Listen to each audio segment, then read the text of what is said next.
não mantenhas na vai para o estudo, onde ia acontecer mais um programa causa e efeito de RTP África, e naquele programa esteve um jurista e advogado guineense de nome Gabriel, nunca fixa ainda se apelido se mantenha, mas e faz comentário, análise espetacular de tudo que a OS está espelha em realidade política de no país. Diz de corrupção, de assalto a instituições de Estado, de separação de poderes, de interdependência, e para aí analisar manga de fatores e vou prestar atenção e vou ouvir que é grande analista para aonde.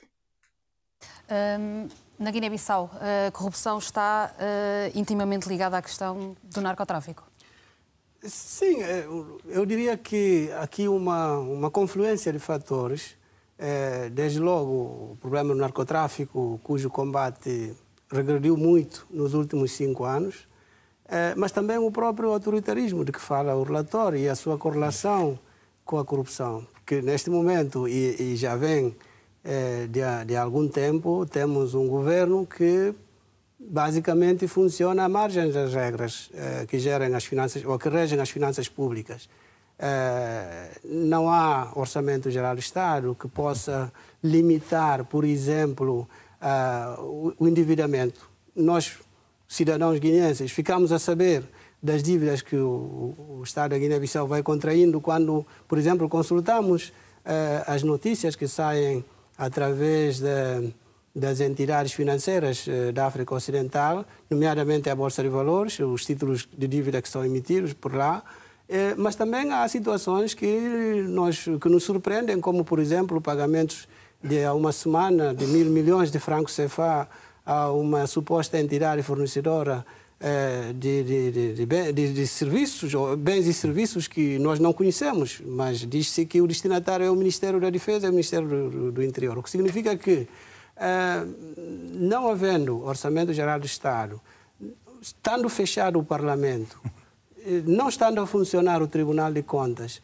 estando a Procuradoria-Geral da República empenhada em perseguir adversários políticos do presidente Sissoko Embalo, portanto, temos tudo para que a corrupção possa florescer na Guiné-Bissau. Ou seja, não é possível ter entidades que fiscalizem? Basicamente, estão paralisadas as instituições de fiscalização. Aquelas que aparentemente funcionam estão alinhadas com o Presidente da República, e a Assembleia Nacional Popular, que podia ser o contrapeso, mandou-se fechar simplesmente. E, portanto, o terreno está fértil para que a corrupção possa florescer, e a verdade é que, infelizmente, tem florescido muito.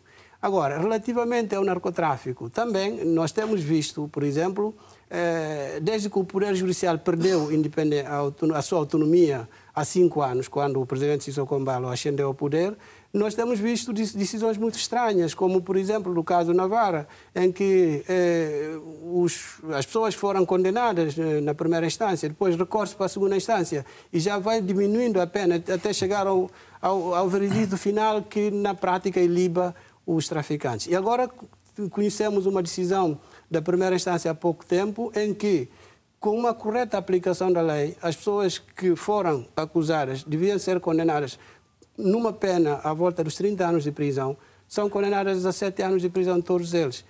O que significa que nós receamos que, lá na segunda instância, podem estar já a começar a diminuir para quando chegar ao Supremo, efetivamente ficarem ilibados. Portanto, isso é típico de uma realidade em que o Poder Judicial não é independente, o Poder Judicial é controlado por forças políticas que governam o país e, portanto, por aqui nós não podemos contar com as instituições judiciárias para efetivamente combater a corrupção e o narcotráfico. Gabriel, há um caso recente que envolve a Guiné-Bissau, envolve também um banco português, o Novo Banco, membros governamentais da Guiné-Bissau e transferências de centenas de milhares de euros e depósitos feitos em dinheiro também. Em Portugal foi aberta uma investigação, o administrador do Novo Banco foi afastado. O que é que aconteceu na Guiné-Bissau? Olha, infelizmente a única esperança que os guineenses têm é que, se bem que o Estado português aplica a sua legislação para tutelar os interesses que lhe são próprios. Mas, da parte da Guiné-Bissau, se a aplicação dessa legislação, que nós temos certeza que vai acontecer, conseguir sancionar alguém ligado ao atual poder da Guiné-Bissau, é o único conforto que existe. Porque, até agora, o Ministério Público não anunciou nenhuma investigação relativamente a esta situação. E não há nenhuma responsabilidade política sacada. Houve sequer um pronunciamento sobre o caso? Não, quer dizer, nós esperávamos que o Ministério Público se pronunciasse. Por quê? Porque o Procurador-Geral da República, que faz uma conferência de imprensa para anunciar um mandado de detenção contra um cidadão que é adversário político do Presidente da República, estou-me a referir ao engenheiro Domingos Simões Pereira, como se ele estivesse fugindo da justiça, como se ele não conhecesse onde é que o pode encontrar. Esperávamos o mínimo que ele comunicasse publicamente a abertura de um inquérito relativamente a este caso do Novo Banco. Nada acontece até agora e não há esperança que isso venha a acontecer. Portanto, isso é uma prova de que a Procuradoria-Geral da República não vai investigar, porque não convém ao regime investigar as pessoas envolvidas que são da parte da Guiné-Bissau. O Tribunal de Contas não diz nada e não se espera que venha a fazer, porque não consegue julgar um único caso de efetivação de responsabilidade financeira. Não há uma única, digamos assim, um único julgamento, uma única condenação nos últimos 5 anos. É verdade que o Tribunal de Contas já tinha um problema de afirmação, mas houve progressos importantes. Eu próprio sou quadro, alguns anos atrás trabalhei lá no Tribunal de Contas e sei que houve progressos importantes, nomeadamente a elaboração de pareceres sobre a Conta Geral do Estado, coisa que hoje em dia ninguém ouve falar. Ou seja, há gastos públicos e ninguém sabe, porque o Tribunal de Contas não é capaz de nos dizer como é que são gastos os dinheiros públicos. E a Procuradoria-Geral da República investiga e vai atrás dos adversários políticos do Presidente da República, não está propriamente empenhado em combater a corrupção. Por isso, nós infelizmente não esperamos que desse caso do Novo Banco possa haver consequências para já, pelo menos enquanto a situação não mudar em termos de quem ocupa os cargos cimeiros do poder. Não se espera que venha a haver consequências. Gabriel, conhecemos a situação política e institucional da Guiné-Bissau. O que é que lhe faz sentido acrescentar ainda sobre esta matéria? Por exemplo, relativamente, se me permite, à participação pública e envolvimento... Eu penso que, antes de mais, é preciso que haja um quadro de normalidade onde as instituições possam funcionar regularmente. Porque é nesse quadro de separação e interdependência de poderes que se vai definir, digamos assim, as linhas mestras de combate à corrupção. Por exemplo, a Constituição da Guiné-Bissau atribui ao Presidente da República competência para nomear o Presidente do Tribunal de Contas e para nomear o Procurador-Geral da República, independentemente da vontade política diversa de outros órgãos. Isso pode parecer um poder excessivo, mas é um poder dado a alguém que está à testa do Estado, pensando que deve ser o melhor entre nós, que vá escolher para estes postos cidadãos competentes, empenhados em defender a causa pública e, com isso, garantir uma fiscalização, por exemplo, a nível da gestão das finanças públicas, de forma mais específica, virar para o Tribunal de Contas, mas também usando a Procuradoria-Geral da República para uma repressão penal de situações de corrupção. Mas para isso tinha que ser um Procurador-Geral da República que esteja empenhado nesta função e que possa agir nos estritos termos da lei e apoiado por um Presidente da República que quer esse resultado para o bem do próprio povo. Não é isso que acontece na Guiné-Bissau. Depois temos um Parlamento que deve funcionar para fazer a fiscalização política de modo geral e que inclui também o acompanhamento da gestão das finanças públicas e que o Presidente embalou, simplesmente mandou fechar. Quer dizer, fechou, não convoca novas eleições e deixa um governo composto por pessoas da sua conveniência para gerir as finanças públicas da maneira como bem entender. Por isso eu digo, primeiro é preciso restaurar o equilíbrio institucional. Segundo, é preciso que haja, digamos assim, as liberdades básicas a funcionar, de modo a que quem queira questionar uma autoridade pública não possa temer milícias que o vão assaltar, como tem acontecido. Portanto, incluindo deputados, etc., que são perseguidos e isso é patente. Portanto, eu penso que nós estamos num nível mesmo de restaurar o básico.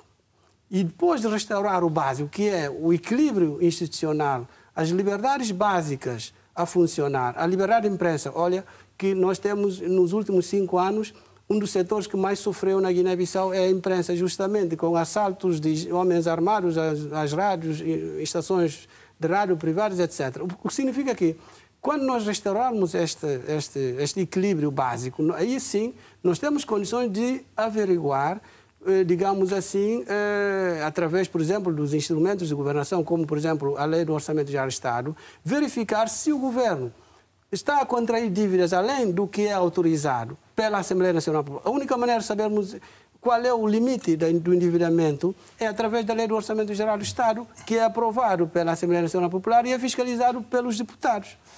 Ora, se o governo age sem esse controlo, nós não temos como saber, por exemplo, o endividamento que está a acontecer, primeiro, qual é o limite. Segundo, qual é a finalidade.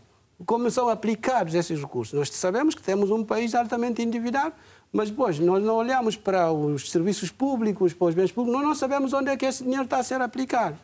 Ok? Então, eu penso que o quadro fundamental, é preciso que se restaure o quadro fundamental e que as liberdades fundamentais dos cidadãos possam funcionar, nomeadamente a imprensa, e a partir daí, sim, nós podemos verificar e avaliar o desempenho, por exemplo, do governo, se o governo é eficiente ou não, se o governo gere bem as finanças públicas ou não, tem que se aferir nesse quadro.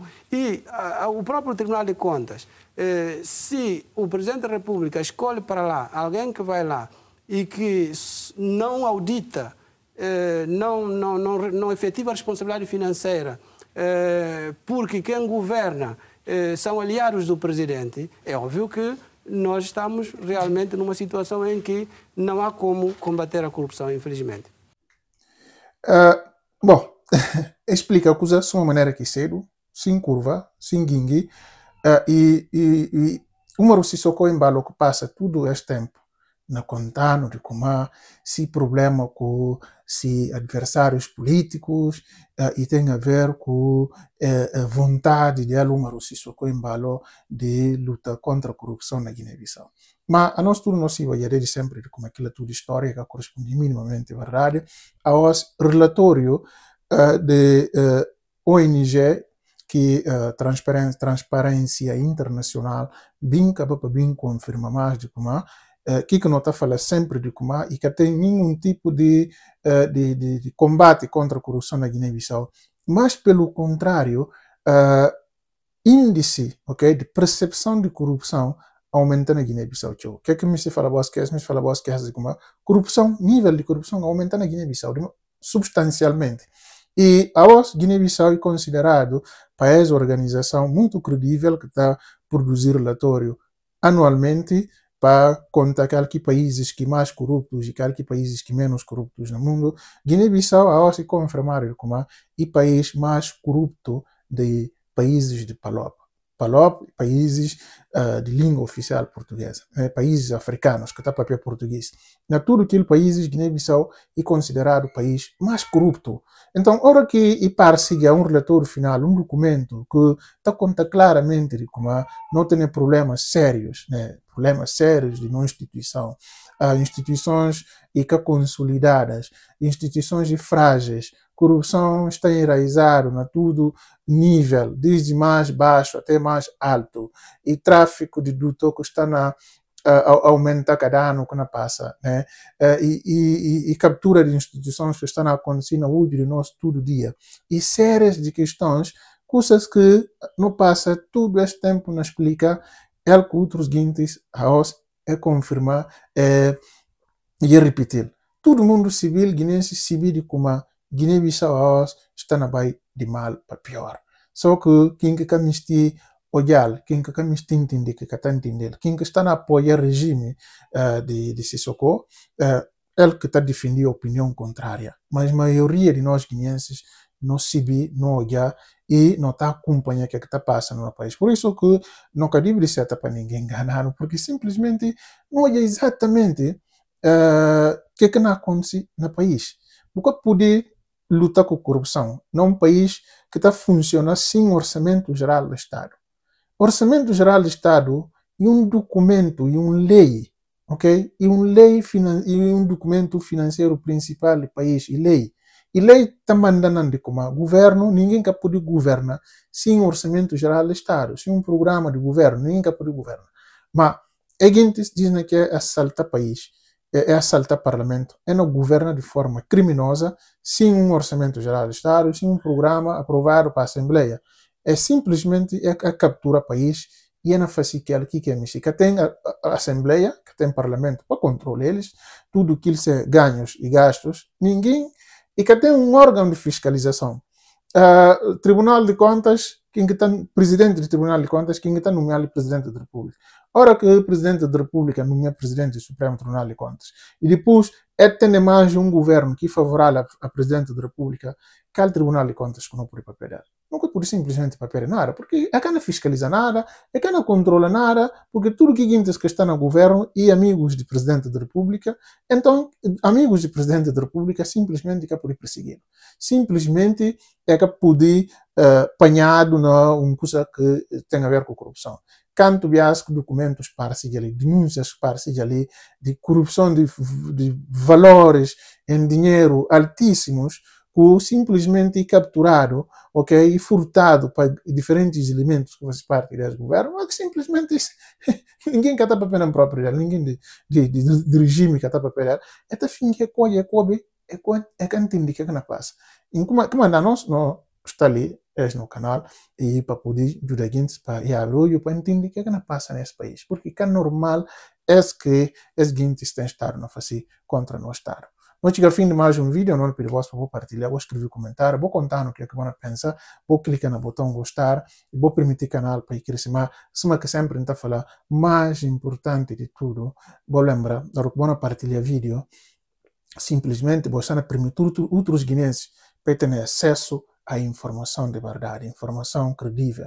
Um abraço de Guiné-Andade, para Deus abençoe vós. Nós estamos juntos.